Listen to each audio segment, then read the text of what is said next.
और इस मिस्टेक के पीछे ना बहुत सारी छोटी छोटी घटनाएं घट रही थी जिसकी वजह से ये मिस्टेक हुई।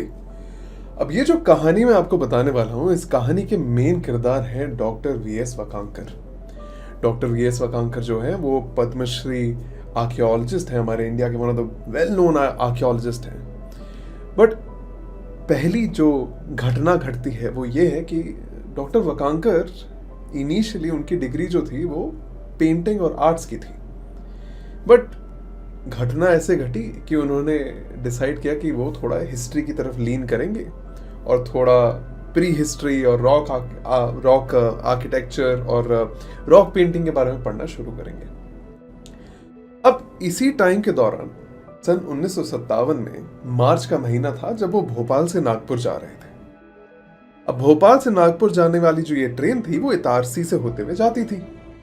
अब अगर आप ध्यान से मैप में देखोगे ना तो आप पाओगे कि भोपाल से इटारसी वाला जो रास्ता है ना वो भीमबेटका केव्स के बिल्कुल बगल से निकलता था। तो उसी टाइम पे जब वो ट्रेन पे बैठे हुए थे, दूसरी घटना ऐसे घटती है कि उनको दूर से ये ऊंची ऊंची छोटी छोटी पहाड़ियां दिखती हैं। अब देखो, ठहरे ये हिस्ट्री के एंथुजियास्ट उस टाइम पीरियड पे, तो उन्होंने अपने फेलो ट्रैवलर से पूछा कि बॉस ये क्या है, ये जो बड़ी बड़ी चट्टानें हैं वो है क्या। अब यहाँ पे तीसरी घटना ये घटती है कि सामने वाले को एक्चुअली में पता था, उनको पता था और उन्होंने बोला कि यहाँ छोटे मोटे केव्स हैं और इस केव को भीमबेटका कहा जाता है। अब था क्या यहाँ पे, वकांकर जी ने सोचा कि आगे जो ट्रेन मेरा जो स्टॉप आएगा वहां पे that will be very far. वो ट्रेन से वहीं उतर गए और ट्रेन से उतरने के बाद वो चल दिए भीमबेटका की तरफ। एंड ये जो एक छलांग मारी थी ना उन्होंने ट्रेन से, ये छलांग पूरी की पूरी Indian rock history, Indian painting, Indian history and world civilisational history को बदलने वाली थी। तो वो जब पहुंचे वहां पे रॉक शेल्टर में, उन्होंने जाते ही पहला जो रॉक केव के सामने वो खड़े हुए तो उसी में उनको पेंटिंग मिल गई।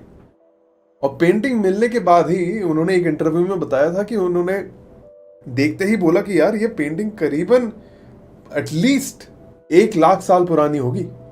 और उसी में थोड़ा बहुत देख के उनको थोड़े बहुत प्री हिस्टोरिक टूल्स भी मिल गए। और फिर वहां पे एक माउंट देखा तो उन्होंने बोला कि ये तो मुझे स्तूपा जैसा लग रहा है, तो जरूर अशोका की आर्मी इधर से आई होगी और ये एक इंपॉर्टेंट जगह रहा होगा अशोका का। एंड लेटर ऑन वही होता है, वहां पे और भी इंस्क्रिप्शंस मिलती हैं हमको। और इसी गलती के कारण, इसी मिस्टेक के कारण भीमबेटका रॉक शेल्टर्स की इतनी बड़ी डिस्कवरी हुई। एंड देन फाइनली वकांकर जी ने, और उन्हीं के साथ साथ और भी डिफरेंट आर्कियोलॉजिस्ट जिनकी हम बात करेंगे इस वीडियो में आगे जाके, उन्होंने पूरी अच्छे से इसकी एक्सप्लोरेशन करी और हमको एक प्रॉपर हिस्ट्री का टाइमलाइन दिया।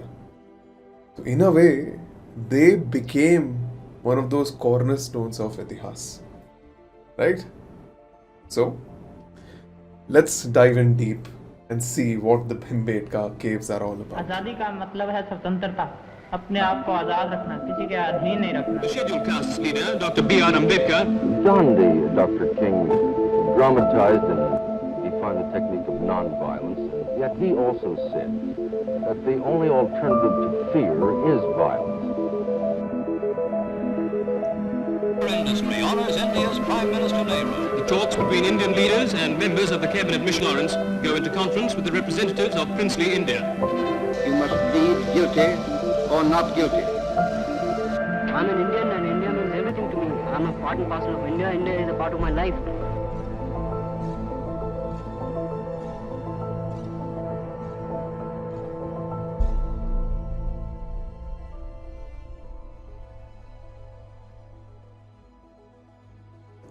अब भीमबेटका जो पेंटिंग्स मिली है, रॉक पेंटिंग्स मिली है हमको भीमबेटका में, these were not the very first rock paintings. अगर देखा जाए तो इंडिया में, इनफैक्ट पूरे वर्ल्ड ओवर, जो सबसे पहली रॉक पेंटिंग्स जिसको डिस्कवर किया गया था was discovered by R ACL Carlleyle, जो उस टाइम पीरियड में एक असिस्टेंट सर्वेयर हुआ करते थे हमारे आर्कियोलॉजिकल सर्वे ऑफ इंडिया के नीचे इन 1867-68।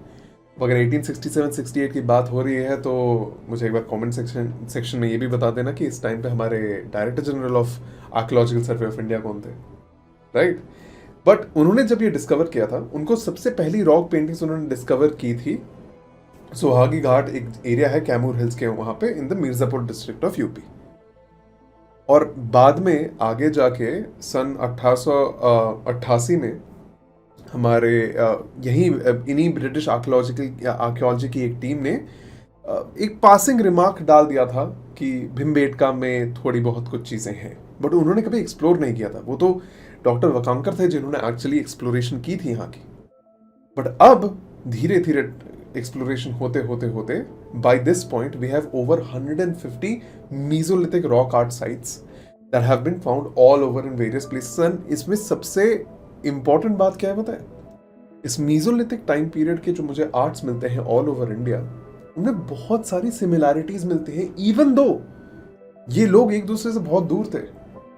तो ये जो सिमिलैरिटीज मिलती हैं यूजुअली दर्शाती हैं कि जो पूरा सिविलाइजेशन था इस टाइम पीरियड पे, वो एक लय में डेवलप हो रहा था। उसका एक अपना ही टाइमलाइन चल रहा था जिसके हिसाब से डेवलपमेंट हो रही थी। और इवन तो ये लोग एक दूसरे को नहीं जानते थे, वो उसी लय में डेवलप होते हुए जा रहे थे। अनदर थिंग इज, ये जो भिमबेटका केव है जिसके बारे में हम बात करने वाले हैं, this Bhimbetka cave is a part of 5 hills. वहां पे 5 हिल्स हैं which are named as Vinayak hill, Bhunravali hill, Bhimbetka and the Lakhajuar east and Lakhajuar west hills. इसमें से भिमबेटका हिल ही है जो और ज्यादा इजीली एक्सेसिबल है। और ये जो एरिया है ये बेसिकली सैंड फॉर्मेशंस का एरिया है, ठीक है। और ये सैंडस्टोन फॉर्मेशंस जो हैं, ये सैंडस्टोन फॉर्मेशंस बहुत इजीली इरोड हो जाती थी वर्सेस एनी अदर इग्नियस और मेटामॉर्फिक रॉक। अब इसकी वजह से क्या होता था, इसके अंदर केव्स बनना, नेचुरल केव्स बनना और नेचुरल फॉर्म्स शेल्टर्स बनना बहुत इजी था। और अगर आप देखोगे ये जो हमारा भिमबेटका का एरिया है, ये रत्नापानी सैंक्चुरी के आसपास पड़ता है।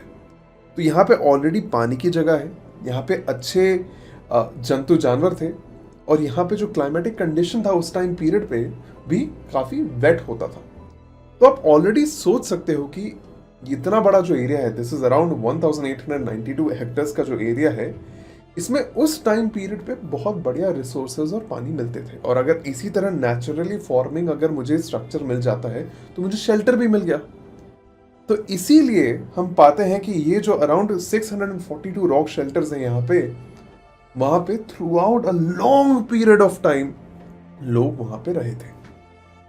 सो that is why Bhimbetka become so much more important. And ये जो 642 रॉक शेल्टर्स हैं उसमें से एटलीस्ट 400 के अंदर हमको पेंटिंग्स मिली हैं, एंड वो भी डिफरेंट टाइम पीरियड में, जो आपको बार बार यही दर्शा रही है कि ये हेविली ऑक्यूपाइड एरिया था throughout history. When we talk about the discovery of Bhimbetka, जिनका नाम हम बार बार लेते हैं एंड जिनकी स्टोरी मैं आपको बता रहा था, that is doctor Vishnu Shridhar Wakankar. उन्होंने ही इसको डिस्कवर किया था। एंड इसी डिस्कवरी के चलते बाद में उन्होंने बहुत सारे पेपर्स पब्लिश किए, बहुत सारे रिसर्च पब्लिश किए, और उन्हीं के साथ साथ there are other archaeologists as well, जिसमें से एक बहुत इंपॉर्टेंट नाम है मतपाल जी का, वाई मतवाल या यशोधर मतपाल जी का, जिन्होंने वकांकर जी के साथ साथ एंड लेटर ऑन भी बहुत सारे एक्सकवेशंस वहाँ पे किए हैं। इन्होंने ही एक डिटेल्ड राइटिंग और एक डिटेल्ड रिप्रेजेंटेशन दिया था डिफरेंट रॉक फॉर्म्स का, और उनका जो एक्सप्लेनेशन है वो यहाँ पे जो रॉक शेल्टर्स हैं वो एक लंबे टाइम पीरियड, लंबे क्रोनोलॉजी के हिसाब से चलती हैं। अब इस क्रोनोलॉजी के अंदर हम देखें, you will find that the first period corresponds to the Mesolithic or the earlier period. अब यहाँ पे Mesolithic और earlier इसलिए बोला जा रहा है बिकॉज कुछ ऐसी पेंटिंग्स और कुछ ऐसे अवशेष हमको मिले हैं जो अपर पेलियोलिथिक को भी दर्शाते हैं, बट Mesolithic टाइम पीरियड से हमको बहुत सारी चीजें मिलने लगती है। तो इसीलिए पहला मार्क्ड पीरियड जो आता है हमारा, वो Mesolithic पीरियड आता है। उसके बाद we also find different evidences from the Neolithic Chalcolithic period. जैसे कि अगर हम जब आगे और बात करेंगे भिमबेटका केव्स के बारे में, आज का जो डिस्कशन है हम इसको मोस्टली मीजोलिथिक के अराउंड रखेंगे बिकॉज हम इसी टाइम पीरियड को कवर कर रहे हैं। बट यहाँ पे हमको नियोलिथिक टाइम पीरियड से भी पेंटिंग्स मिली हैं, हमको यहाँ पे लेटर ऑन चालकोलिथिक पीरियड से भी मिली हैं, और historical time period, written history historical time period से भी मिली है। इनफैक्ट हमको यहाँ पे ब्राह्मी स्क्रिप्ट भी मिली है और एक एक और लिपि होती है जिसका आई एम नॉट श्योर अगर आप लोगों ने नाम सुना है या नहीं. देयर इज अनदर लिपि कॉल्ड शंख लिपि. शंख लिपि जो लिपि है वो यूजुअली कॉन्च या शंख के शेप में लिखा जाता है, जो ब्राह्मी के साथ ही अकम्पनीड एक लिपि थी जिसको अभी तक हमने प्रॉपरली डिसाइफर नहीं किया है, बट ये लिपि भी मिलती है. And then the crazy part is आज भी टू दिस डे भीमबेटका का जो एरिया है एंड इस तरह के जो रॉक शेल्टर्स वो आज भी बहुत सारे हमारे गुरु और बाबाओं द्वारा यूज होते हैं, जो वहाँ पे संन्यास लेके जाते हैं और रहते हैं. तो there are certain rock paintings जो हमें अराउंड अर्ली मॉडर्न टाइम से भी मिली है, फ्रॉम 1700s एंड 1800s. सो आप देख सकते हो किस तरह है this cave shelter itself was heavily occupied, right. And then the other important thing is why Bhimbetka was so important for us is because Bhimbetka के अंदर जो हमको कैरेक्टरिस्टिक फीचर्स मिलते हैं ना, चाहे वो पेंटिंग्स के हो या चाहे वो आर्टिफैक्ट्स के हो, वो हमको वो हिस्टोरिकल कड़ियों को जोड़ता है जहाँ पे हम डेवलपमेंट होता हुआ देखते हैं, जहाँ पे हम देखते हैं कि किस तरह, अभी देखो हमने पिछले वीडियो में बात करी थी किस तरह पेलियोलिथिक टाइम पे इंसान डेवलप हो रहे थे, किस तरह मीजोलिथिक टाइम पीरियड पे इंसान डेवलप हो रहे थे, और इन सारी डेवलपमेंट के जो मेन क्लूज है ना वो हमको इन रॉक पेंटिंग से मिलते हैं, बिकॉज इन्हीं पेंटिंग्स के अंदर दर्शाया जाता था. और देखो another thing that you have to notice is जब एक शेल्टर के अंदर बहुत सारी पेंटिंग्स मिलती हैं और जब आप उसको डेट करते हो, आप पाते हो कि अगर इनिशियली कुछ पेंटिंग्स में मुझे इंसान बिना कपड़ों के दिखाए जा रहे थे, फिर आगे जाके इंसान को कपड़ों के साथ दिखाया गया, फिर पहले इंसानों के ग्रुप में ज़्यादा तीर तलवारें नहीं होती थी, जबकि आगे जाके जो पेंटिंग्स आती हैं स्पेशली पोस्ट न्यूलिथिक पीरियड और न्यूलिथिक पीरियड में जो आती हैं उसमें मुझे और औजार दिखते हैं. So all these things are what letting you trace history. अब फीचर्स की बात करी जाए, जैसे मैंने आपको बताया था, these are sandstone formations which are prone to natural erosion and weathering, जिसकी वजह से यहाँ पे वो शेल्टर के शेप्स आ जाते हैं और एक यूनिक सा आर्किटेक्चर वहाँ पे डेवलप होता है. अच्छा, एक और चीज़ जो काफ़ी इंटरेस्टिंग है about the name of Bhimbetka. Bhimbetka नाम कैसे पड़ा? भीमबेटका नाम वहाँ के लोकल लोग उस एरिया को भीमबेटका के नाम से जानते हैं, विच बेसिकली मीन्स भीम के बैठने की जगह. देखो वहां पे आज भी करीबन 22 विलेजेस हैं भीमबेटका के आसपास, जहां पे mostly Gond and other tribal लोग रहते हैं. तो यहाँ पे भी ये लोग इस एरिया को एक सेक्रेड एरिया के हिसाब से देखते हैं, and that is how the name also comes. So now यहाँ से when we move to understanding more about the timeline, हम पाते हैं कि भीमबेटका के अंदर ही नियर द भुनरावली हिल्स वहाँ पे बहुत सारी बुद्धिस्ट स्तूपों जैसे स्ट्रक्चर बने हुए. अब यहाँ पे आप सांची स्तूपा जैसे इलैबोरेट स्तूपास को इमेजिन मत करना, दे आर माउंट्स बने हुए, सर्कुलर माउंट्स. एंड उसी तरह अशोकन ब्राह्मी इंस्क्रिप्शन मिलता है. एंड वहीं पे अगर आप थोड़ा और आगे देखोगे तो आपको परमारा पीरियड के कुछ शिव टेम्पल के अवशेष मिलते हैं. ये जो शिव टेम्पल है एक एंशिएंट शिव टेम्पल जैसा है एक पेड़ के पास, but it has a Shivling and a Nandi. तो वहां पे भी मुझे वो मिलता है. Similarly this shows that again the same thing that we have been talking about, बहुत सारे मोमेंट्स इन टाइम पे भीमबेटका के अंदर डिफरेंट लोगों का ऑक्यूपेशन रहा है. Now, if you look at the paintings, the first thing you notice is कि यहाँ पे ये जो पेंटिंग्स बनी है, इन पेंटिंग्स के अंदर किस तरीके का कलर इस्तेमाल करा गया है और इस कलर को कैसे लाया गया है. सो इन टोटल भीमबेटका के अंदर हमको 16 डिफरेंट कलर या शेड्स मिलते हैं, एंड इसमें वाइट और रेड कलर का जो शेड है वो सबसे ज्यादा कॉमनली यूज होता था. The colours were made from minerals and they were later on ground and mixed with water and some other substance like animal fat, marrow and egg whites. इसमें भी आपको दो तरीके के आर्ट मिलते हैं. एक है ट्रांसपेरेंट आर्ट, जिसमें क्या होता है, you take a lot of water and थोड़ा सा पिगमेंट लेते हो, थोड़ा सा कलर लेते हो. और ये कलर कहाँ से आ रहा था? All of this colour was coming from rocks को ग्राइंड करके वहां से लिया जा रहा था. तो जब आप ट्रांसपेरेंट वे में बनाते हो तो उसमें पानी की मात्रा ज़्यादा होती है और कलर की मात्रा कम होती है, तो जो पेंटिंग बनती है वो थोड़ी फेंट बनती है. वर्सेस जो दूसरा टाइप है where you mix a lot of animal substance, animal fat, marrow, eggs white. इससे क्या हो रहा है, आपका जो मिक्सचर है वो थोड़ा गाढ़ा बन रहा है, जिसकी वजह से पेंटिंग जो है वो थोड़ी गाढ़ी बनती है। तो आप सोच, यहाँ पे एवरी टाइम आई से समथिंग लाइक दिस, आपका दिमाग इमीडिएटली जाना चाहिए कि यहाँ के जो लोग थे वो इन सारी चीजों को टेस्ट आउट कर रहे थे, सोच रहे थे, डेवलप कर रहे थे, है कि नहीं। और ये सारी चीजें डेवलप करना, जब आधा टाइम आपका सर्वाइवल में, हंटिंग में जाता है, क्या दर्शा रहा है कि लोगों के अंदर क्रिएटिविटी जाग रही है, उनके अंदर इच्छा है क्रिएटिव बनने की। They want to depict these things, they want to show these things. वो दिखाना चाहते थे, इसीलिए इतनी सारी उत्सुकता के साथ वो चीजों को डेवलप करते हुए इन पेंटिंग्स को बना रहे थे। Then red was made from iron oxide और गेरू, white from limestone, green may have been made from green चालसेडनी।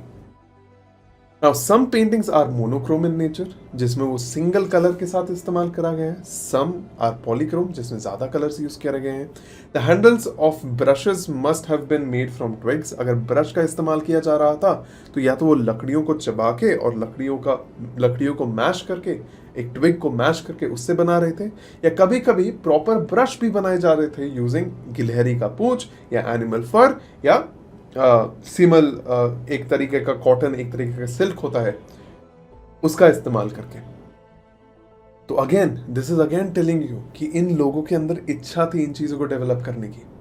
अब अगर पेंटिंग्स की प्रॉपरली बात करी जाए कि किस टाइप की पेंटिंग्स थी, पेंटिंग के अंदर यू सी हंटर्स हंटिंग, या तो इन अ ग्रुप या तो single, in a single person.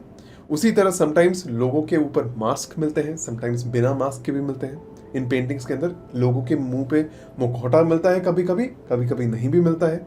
Similarly they are adorned with ornaments with like necklaces, bangles, wrist bands, elbow bands, knee bands and tassels. And this is another thing that I want to plant in your head.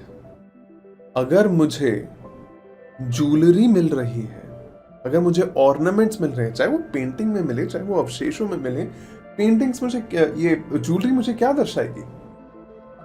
ये मुझे दर्शाने वाली है कि लोगों के अंदर materialistic importance आ रहा है, राइट? मटीरियल्स के प्रति उनकी इंपॉर्टेंस बढ़ती जा रही है। और ये एक और चीज दर्शाने वाली है, which is what?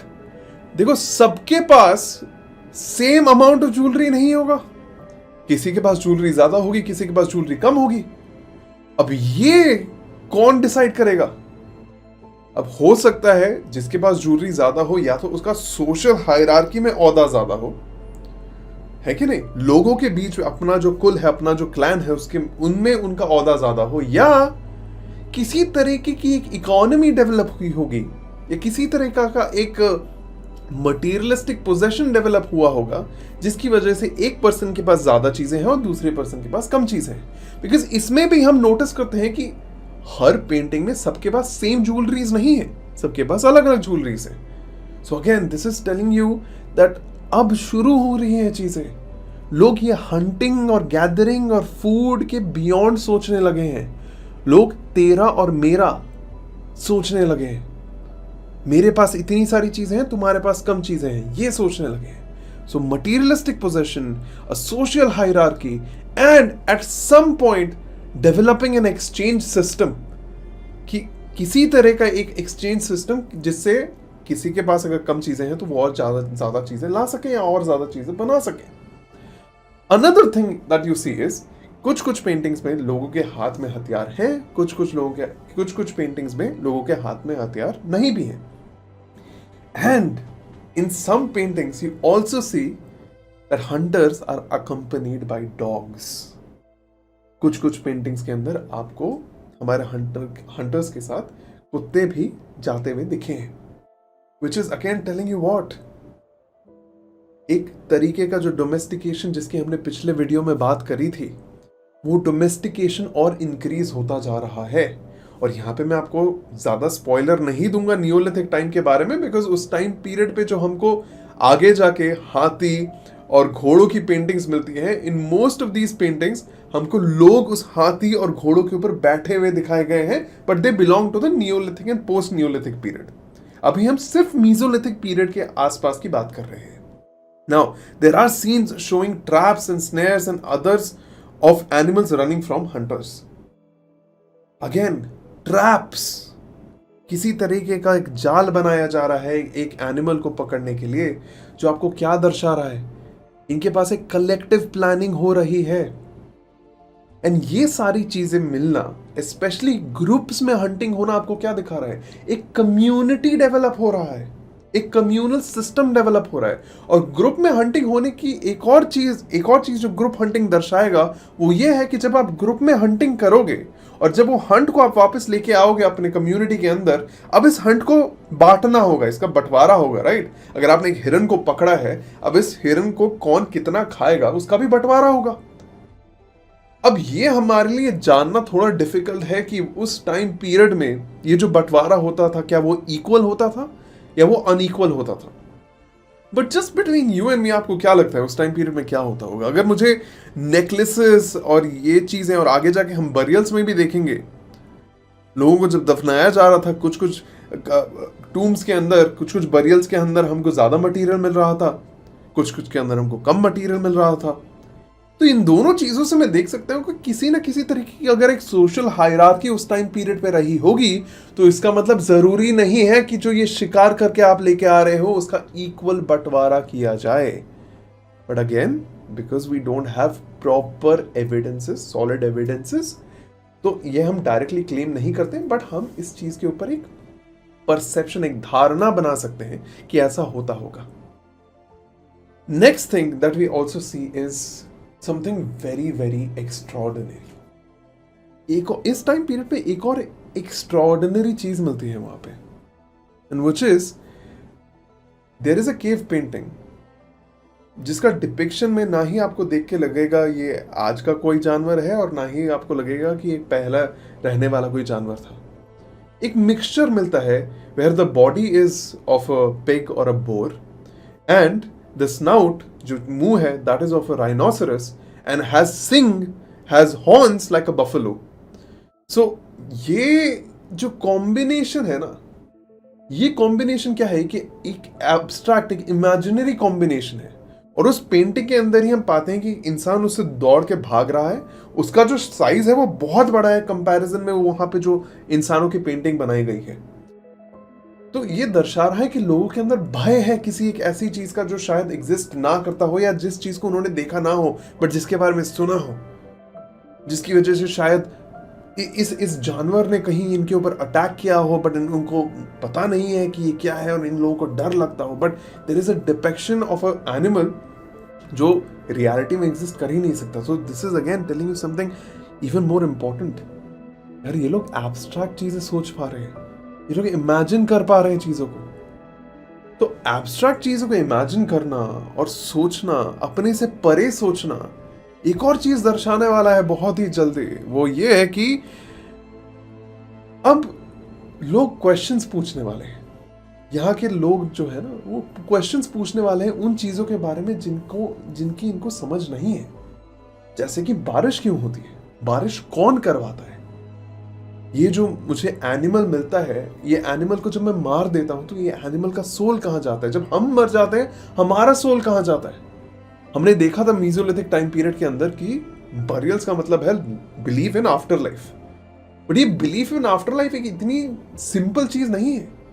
This is a thing that they are questioning कि एक इंसान जब गिर जाता है और फिर वो चलना और सांस लेना बंद कर देता है, तो उसके बाद होता क्या है, क्यों गिर जाता है। और इन सारे क्वेश्चंस का जब उनको आंसर नहीं मिलेगा तो वो क्या करेंगे, ये आंसर एक हायर पावर को दे देंगे। बारिश क्यों हो रही है, क्योंकि कोई करवा रहा है। हवा क्यों चल रही है, क्योंकि हवा कोई चला रहा है। पेड़ में फल क्यों उगते हैं, बिकॉज इसको कोई उगा रहा है। And this type of questioning, this type of belief is what later on becomes belief in religion. हम आगे जाके देखेंगे, जो हमको सबसे अर्ली गॉड्स मिलते हैं, पता है, the very first gods that we see in any culture, किसी भी कल्चर में ले लो, I am not even talking about just India, आप किसी भी कल्चर में ले लो, जो सबसे पहले भगवान और भगवान का फॉर्म मिलता है मुझे, वो मिलता है इन terms of naturally occurring phenomena, personification of naturally occurring phenomena. जो हमारे प्रकृति में अगर होने वाले कोई भी डिफरेंट नेचुरल इवेंट्स, चाहे वो बारिश हो, पानी हो, हवा हो, इसी को पर्सोनिफाई करके, इसी का मानवीकरण करके हमारे पहले पहले भगवानों को बनाया गया था। एंड दैट्स हाउ रिलीजन केम। और वो सारी चीजें आपको कहां से पता चल रही हैं? इस भिमबेटका के इस एक इमेजिनरी क्रीचर को देख के। And obviously there are other sources, there are other things, but this is giving you that idea कि इस टाइम पीरियड में लोग अपने से बियॉन्ड सोच पा रहे थे, जो मेरे सामने है उससे बियॉन्ड देख पा रहे थे। Now, another thing that the Bhimbetka paintings reflect is a clear division of labor on the basis of gender. क्योंकि अगर हम जब हमने एग्जामिन किया है भिमबेटका पेंटिंग्स को, हमने पाया है कि भिमबेटका पेंटिंग्स के अंदर मेल और फीमेल दोनों का डिपिक्शन है, बट मेल का डिपिक्शन कहीं ज्यादा है। It's a lot more. Bhimbetka paintings के अंदर हमको टोटल 2330 ह्यूमन फिगर्स मिलते हैं, जिसमें से 2076 मेल फिगर्स हैं एंड 71 सिर्फ फीमेल फिगर्स हैं, जो आपको क्लियरली दर्शा रहा है that there is sort of a gender division. क्योंकि पेंटिंग्स में यूजुअली दर्शाया जा रहा था बहुत सारे सोशल सीन्स को, बहुत सारी हंटिंग सीन्स को, और इन सारी सीन्स के अंदर विमेन का इन्वॉल्वमेंट कम होना आपको थोड़ा बहुत एक जेंडर स्क्यूनेस दिखा रहा है कि एक जेंडर की तरफ जो हमारा डिपिक्शन है वो थोड़ा भारी है। अब इन हंटर्स में हमको कुछ विमेन हंटर्स की भी पेंटिंग्स मिली हैं, बट वो बहुत कम है, राइट? सो हम कह सकते हैं कि मेन जो थे वो हंटिंग करते थे एंड विमेन जो थे मोस्टली, बिकॉज इनका जो जिन सीन्स में इनको पेंट करा गया है those are usually of gathering और प्रिपेयरिंग फूड और ग्राइंडिंग फूड, ये सारी चीजें मिलती हैं। So it is difficult to identify what sort of food they were making और किस टाइप के वेजिटेबल्स वो लोग बना रहे थे, but this division between gender is very clear. तो ये एक और चीज आपको मिल रही है। Then dry gods and leather bags may have been used to hold water. अब ये ड्राई गॉड क्या होता है? गॉड्स जो होते हैं ना, दीज आर बिग बिग लौकीज। जो लौकी मिलता है, जो लौकी की सब्जी आप खाते हो, एंशिएंट टाइम पीरियड में क्या होता था, इन लौकी को सुखाया जाता, ये अपने आप ही सूख जाते थे, और सूखने के बाद इनको काट के, इनको हॉलो करके, अंदर से खाली करके, इनके अंदर वाटर स्टोर किया जाता था एंड इन गॉड्स को as a natural water bottle की तरह यूज किया जाता था। Now there are also other scenes of people collecting fruits, people collecting honey, and there are also certain scenes that depict sexual activity or social activity like dancing, music, singing. कुछ जगहों पे, social जगहों पे आपको लोग हाथों में हाथ डाल के घूमते हुए मिलते हैं।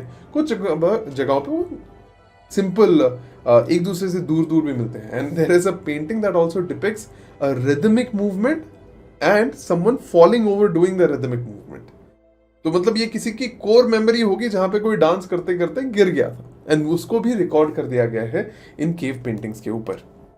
So again you can see that this is a collective society, एक कलेक्टिव सोसाइटी जिसके अंदर ये सारी चीजें मिल रही है, जिसके अंदर हमको म्यूजिक मिल रहा है, डांस मिल रहा है, और किसी तरीके का एक बिलीफ भी मिल रहा है। अब भिमबेटका के केव के अंदर There's another amazing thing that we find, जो मुझे इस टाइम पीरियड को और अच्छे से दर्शाता है, मुझे इन लोगों की बिलीफ को और अच्छे से दर्शाता है। वो ये है कि we find a burial of a child. एक चाइल्ड का स्केलेटन मिलता है जिसके ऊपर एक बड़ा सा पेंडेंट मिलता है उसके नेक के आसपास, एंड एक हेमेटाइट फ्रैगमेंट मिलता है जिससे उसके ऊपर पेंटिंग करी गई होगी।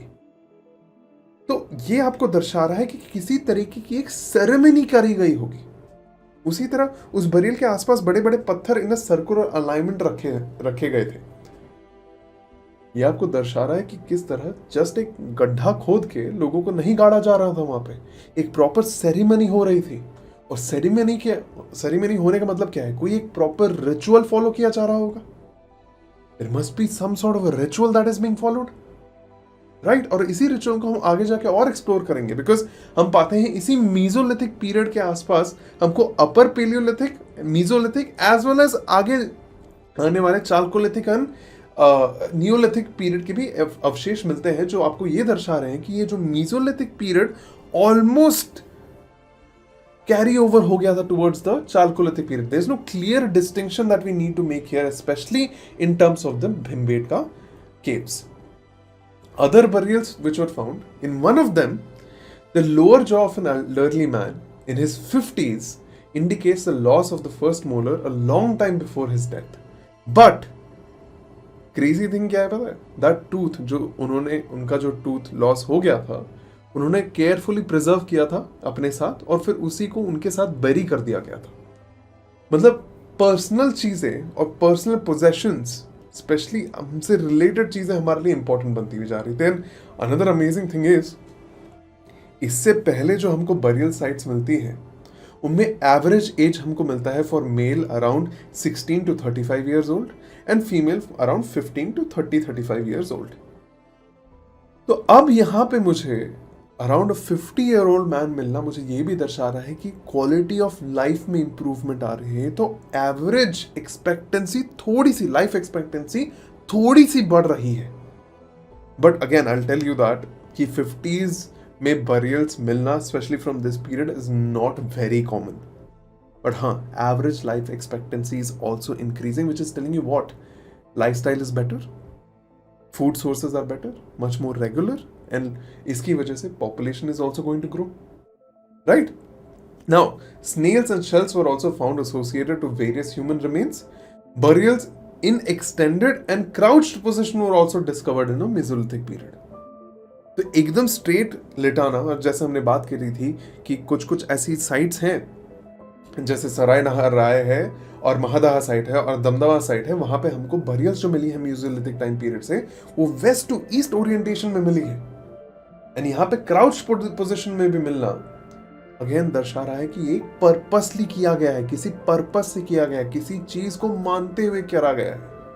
सो आप देख सकते हो किस तरह हम हिस्ट्री को ट्रेस करते हुए आ रहे हैं, जहां पे हम एक हंटिंग गैदरिंग कम्युनिटी, या उससे पहले ये निएंडरथल्स, और उससे पहले ये सहेलांथ्रोपिस, उससे पहले ये चिंपैंजी, से होते होते we are finally reaching a culture, एक संस्कृति बनती हुई दिख रही है हमको, जहां पे उनके अपने कुछ बिलीव्स हैं, अपने कुछ रिचुअल्स हैं, अपनी कुछ किसी तरीके का अपनी मान्यताएं हैं जिनके हिसाब से वो कुछ चीजों को कर रहे हैं. और ये सारी क्या है, ये एब्स्ट्रैक्ट चीजें इनके सर्वाइवल से रिलेटेड नहीं है, ये इनके हायर थॉट प्रोसेस से रिलेटेड है.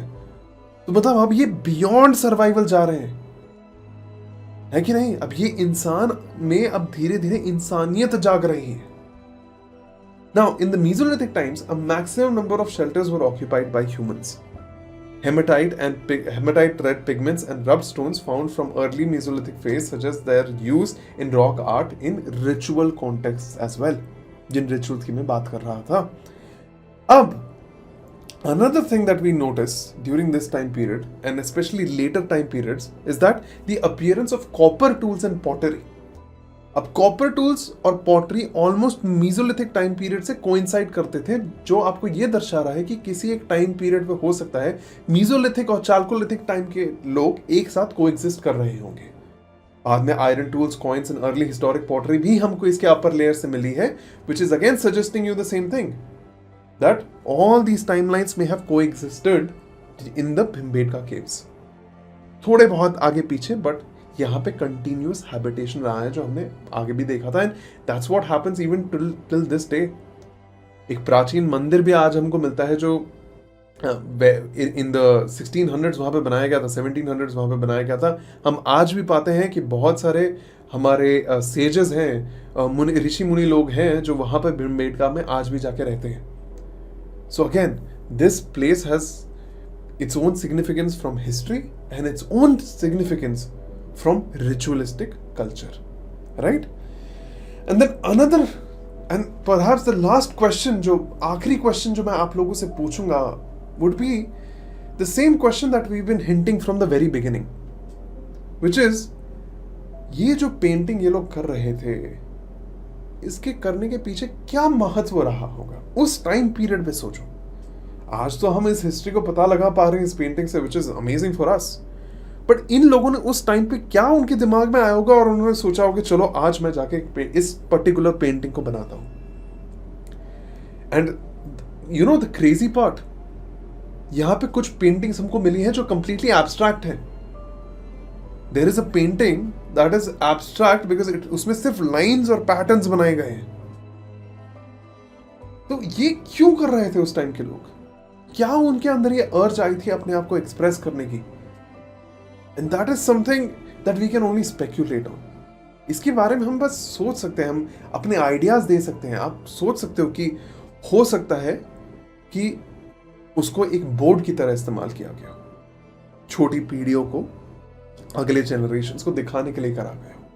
हो सकता है वो अपना एक पर्सनल अचीवमेंट हो कि किसी ने हंट किया, पहली बार हंट किया या पहली बार एक बहुत बड़ा शिकार किया और जाके उसकी पेंटिंग बनाई एज अ मेमोरी। हो सकता है दैट वो अपनी एक छाप छोड़ के जाना चाहते थे।